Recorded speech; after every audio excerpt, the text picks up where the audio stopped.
Javaris Tremaine Mitchell pulled into his driveway after another long day at the investment firm, briefcase in one hand, phone in the other.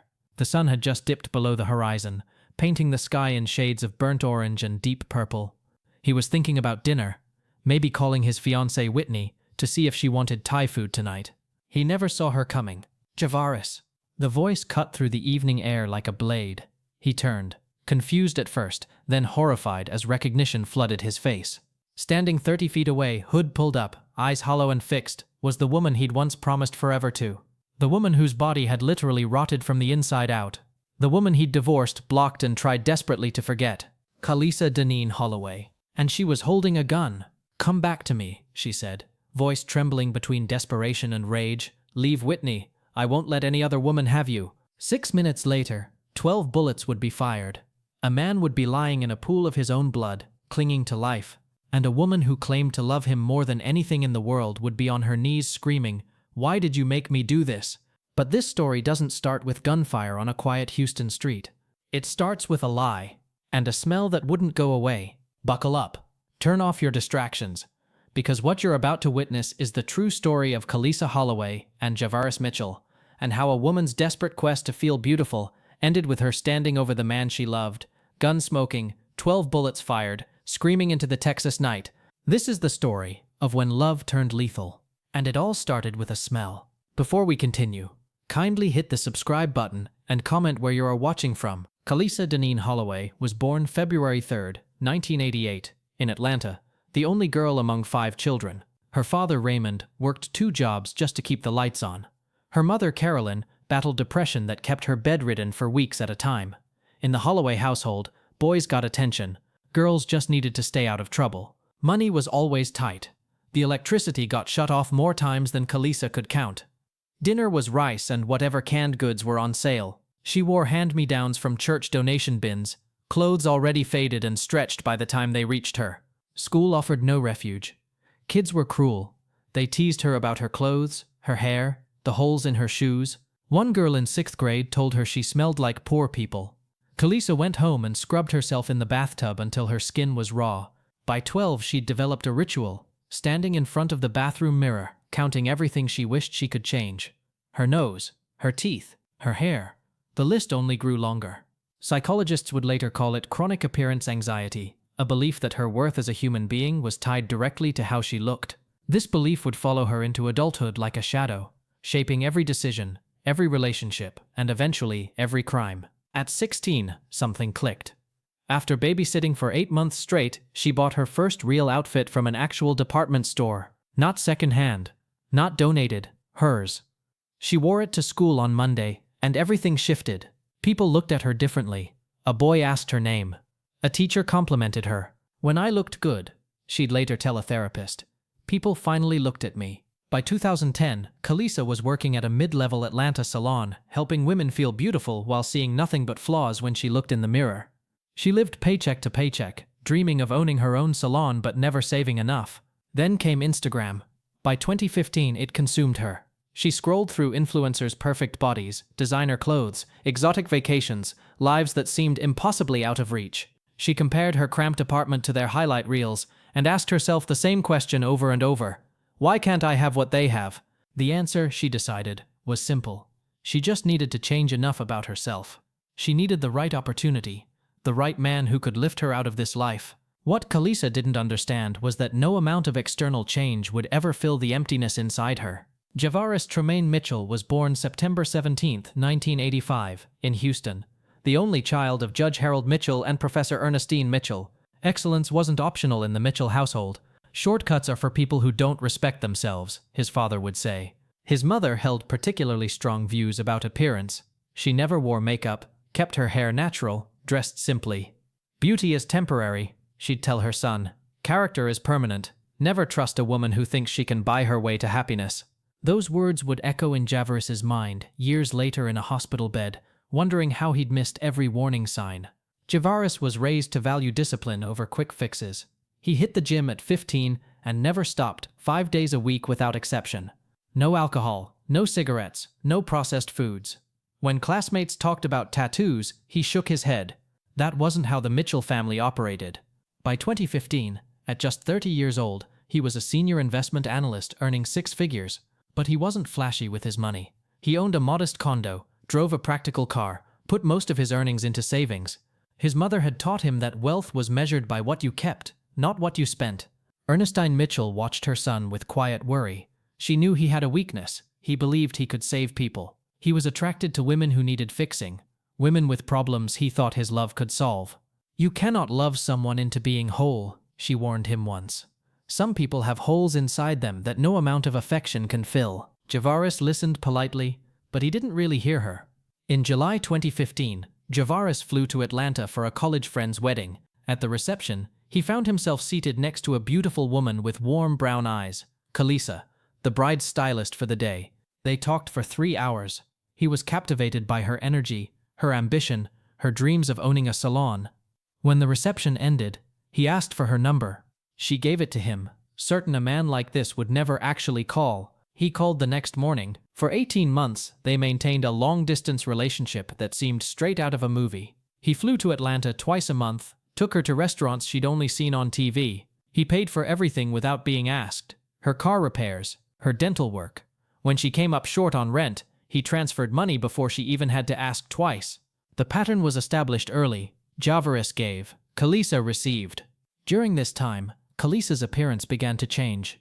Better clothes, professional hair treatments, a fitness routine she documented on Instagram, where her follower count grew. She credited Javaris for helping her become the woman she was always meant to be. What she didn't say, perhaps didn't even realize, was that she was becoming dependent on his validation. The first real conflict came in early 2016. Javaris had made his feelings about tattoos clear. Unprofessional, unnecessary, marks of disrespect. But one weekend when he was traveling, Kalisa got a small design on her inner wrist. When he saw it, his face fell. "Why would you do that? You knew how I felt." She cried, apologized, said it was a mistake. He forgave her.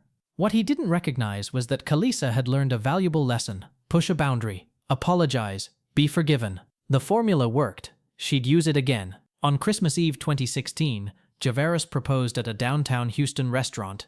The ring was a 2-carat diamond set in white gold. She said yes before he finished the question. They married in April 2017 in a small ceremony. Ernestine Mitchell was there, sitting in the back row, her face carefully composed into something resembling happiness, but not quite.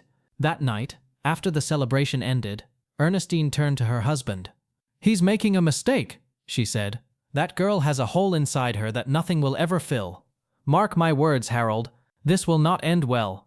By Thanksgiving 2017, small cracks had begun to appear. Javaris noticed things he'd previously overlooked. Kalisa spent hours on her phone scrolling through social media instead of pursuing any goals. She shopped constantly, filling closets with clothes she wore once. Whenever they visited his family, she seemed more interested in what other people had than in the conversations around her. At Thanksgiving dinner, Ernestine pulled her son into the kitchen. "She's keeping score," she said quietly. "Comparing everything, what she has versus what everyone else has. That's not contentment, that's hunger. And it never gets satisfied." Javaris told his mother she was being unfair.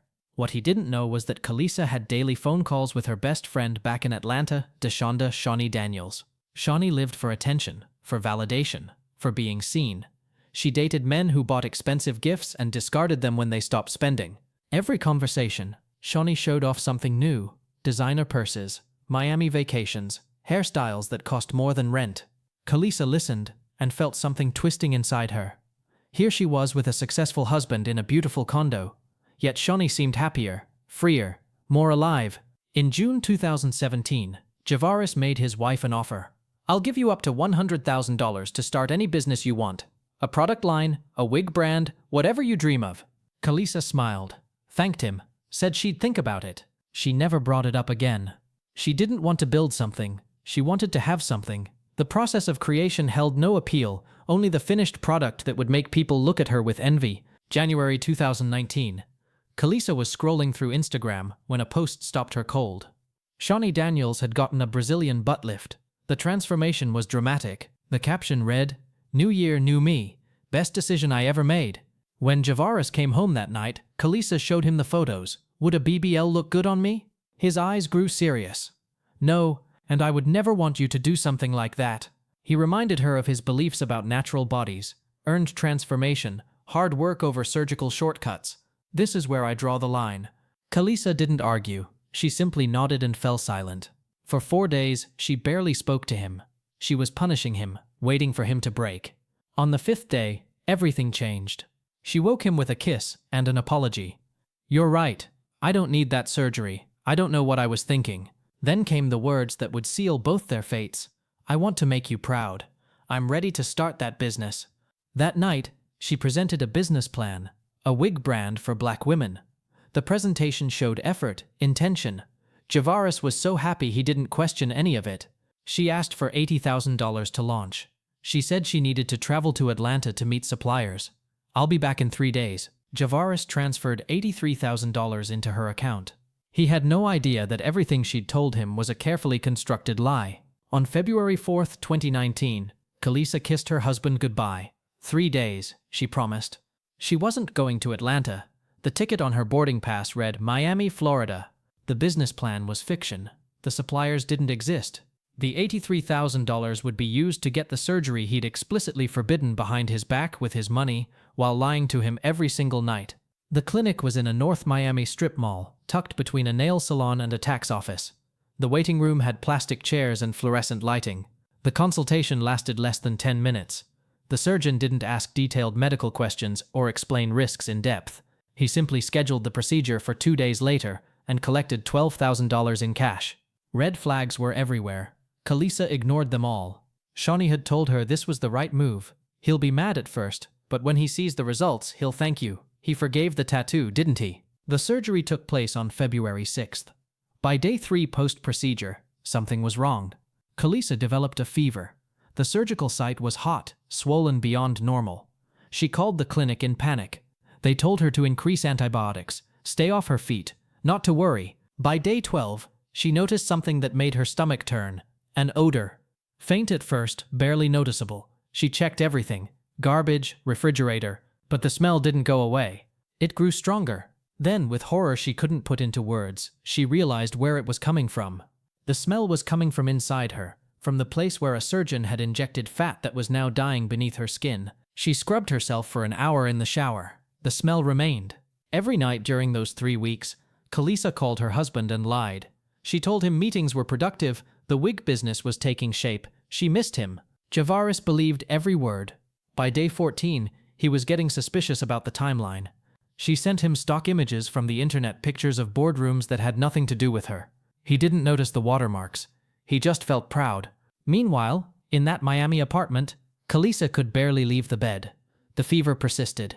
The pain was constant, and the smell was getting worse every day. On February 28th, 24 days after leaving Houston, she finally booked a flight home. She told herself it would be okay. Once he saw her new body, he'd forget about the lies. She was wrong about everything. When Kalisa walked through the arrival gate, Javaris was waiting with flowers. He expected to see his wife returning from a successful business trip. Instead, he saw a woman who walked slowly, carefully, like she was in tremendous pain. A woman who wouldn't make eye contact.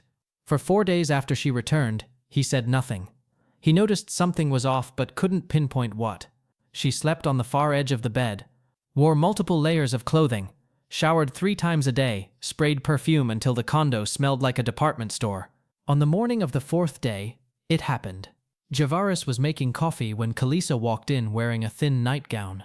She'd let her guard down, too exhausted to maintain the layers. The moment she entered, he stopped moving. His face changed. He recoiled backward. "What is that?" he asked. "What's that smell?" The odor filled the kitchen. Thick, unmistakable, like something decaying in a sealed container. Kalisa panicked, made excuses about garbage, about something in the walls. He didn't look convinced but left for work. That night, she tried to be intimate with him, thinking it would remind him of their connection. The moment she pulled her clothes down, the smell hit him full force.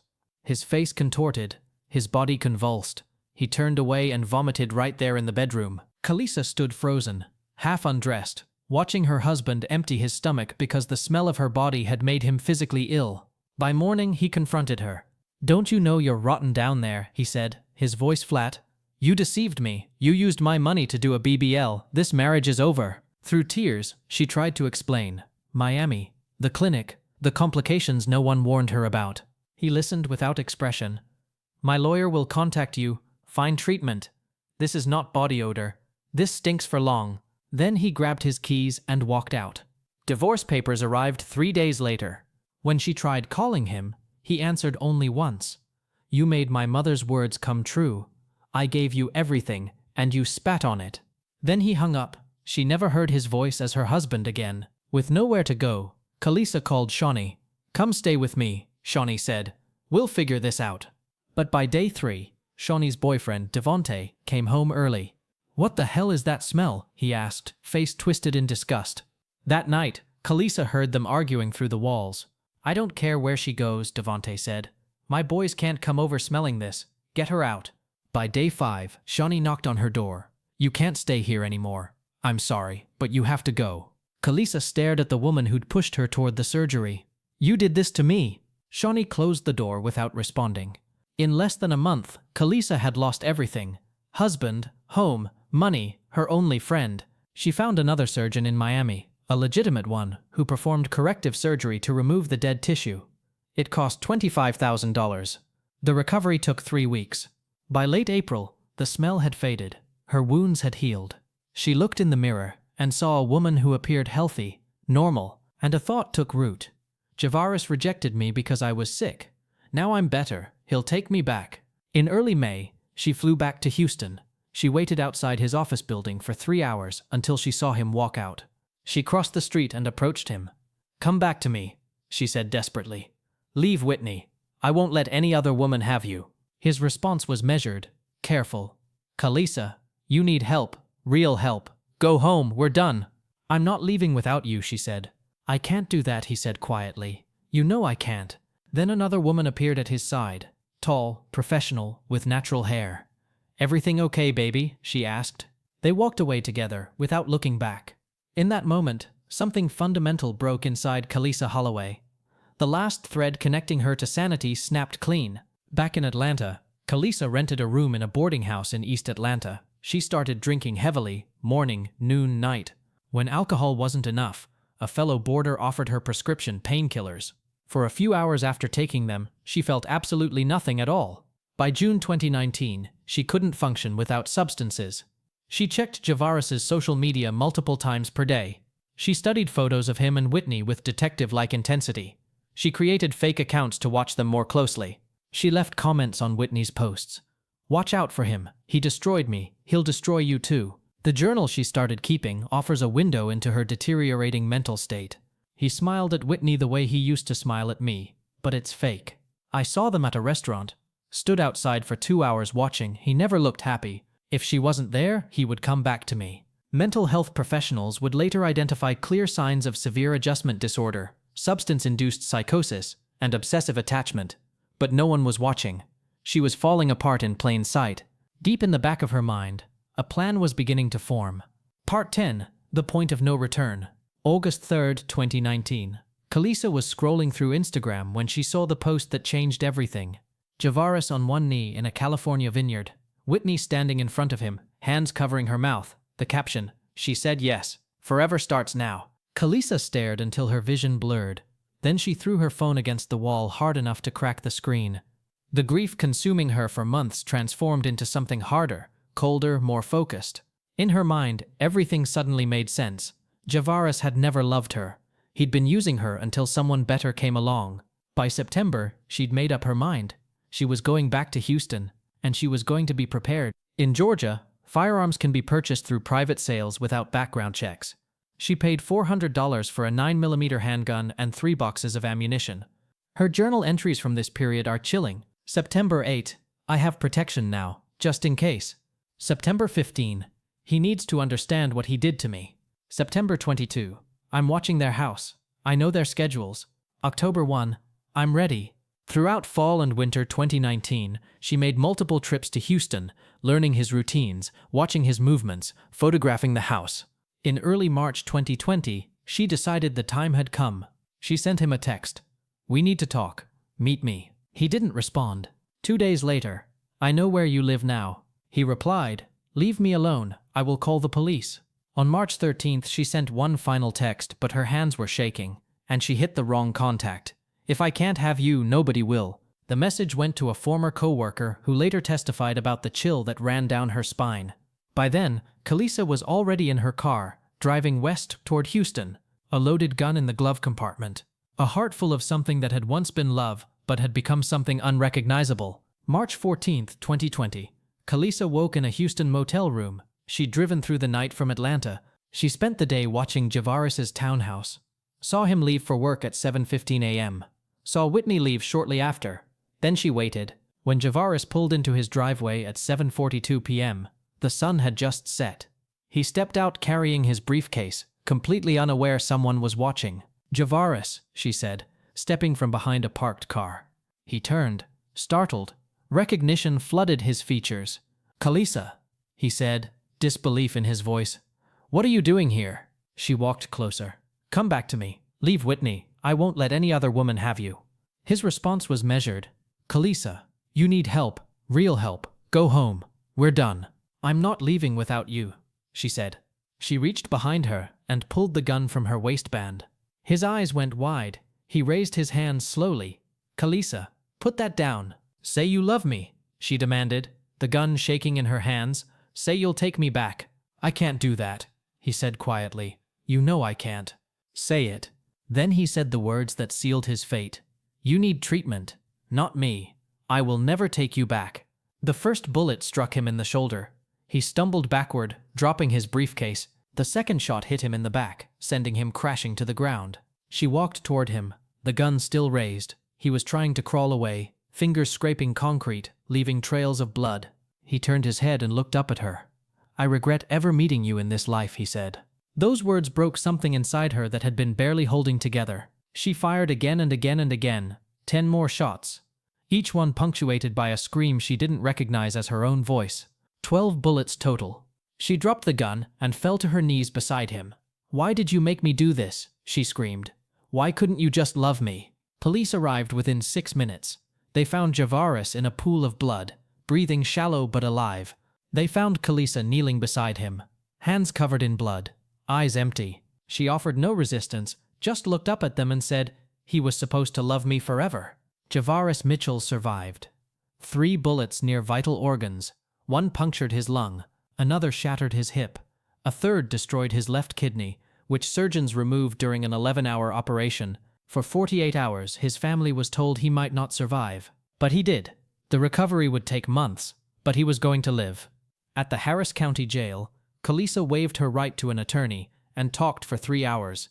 She described everything: the marriage, the surgery, the smell, the rejection. "I had to make him understand," she said, voice eerily calm. "He needed to know what he did to me." When asked if she understood that shooting someone 12 times was attempted murder, she seemed genuinely confused. "I loved him," she said. "Everything I did was because I loved him." The trial began in January 2021. The evidence was overwhelming: the gun purchase in September, surveillance trips, threatening texts, 12 shell casings at the scene. Assistant District Attorney Lorraine Jeff was blunt in her opening statement. This was not a crime of passion. This was planning, preparation, and deliberate execution. The defense pursued diminished capacity, severe mental illness, substance-induced psychosis.